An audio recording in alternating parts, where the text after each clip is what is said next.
ఇంకోసారి వేస్తే నాకు ఫియర్ ఉండదు. కానీ కానీ ఇంకో మినీ యాక్చువల్లీ ఒక పాయింట్ చెప్పింది, ఎవరైతే ఎక్కువ భయపడతారో వాళ్ళు ఎక్కువ మెమరబుల్ ఉంటారంట. విని చెప్పింది నాకు.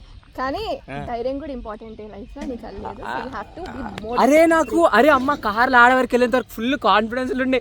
ఆడికి వెళ్ళంగానే నాకు అరే నేను అక్కడ టికెట్స్ తీసుకున్నప్పుడు ఎంత మంచిగా బ్లాక్ చేస్తా తెలుసా. మినీ ఏజ్ లో నేను కూడా కొంచెం ధైర్యంగానే ఉండేదాన్ని, బట్ ఏజ్ అవుతున్నాక అది కొంచెం భయం ఎక్కువ అవుతుంది.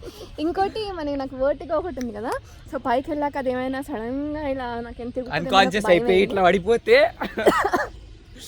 అందుకు భయపడ్డాను. But I was eager to go.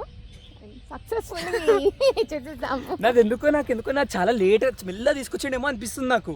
కానీ మంచిగా సగం వచ్చిన తర్వాత, అంటే సగం కాదు, ఒక లేదు ఒక దగ్గర మధ్యలో ఏమైంది తెలిసి ఇట్లా రోప్ ఇట్లా ఒకసారి అటు ఇటు ఇట్లా బౌన్స్ అయింది నాకు.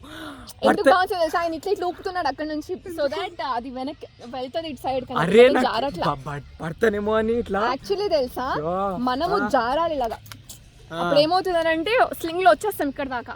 మనం అలా భయపడ్డాం కదా, సో ఇట్ వాస్ లైక్ కొంచెం ఇట్లా ఇట్లా ఊపితే అప్పుడు ఇక్కడ వచ్చిన తర్వాత ఎక్కినో. నాకైతే డాడీ వస్తున్నాడు అక్కడి నుంచి.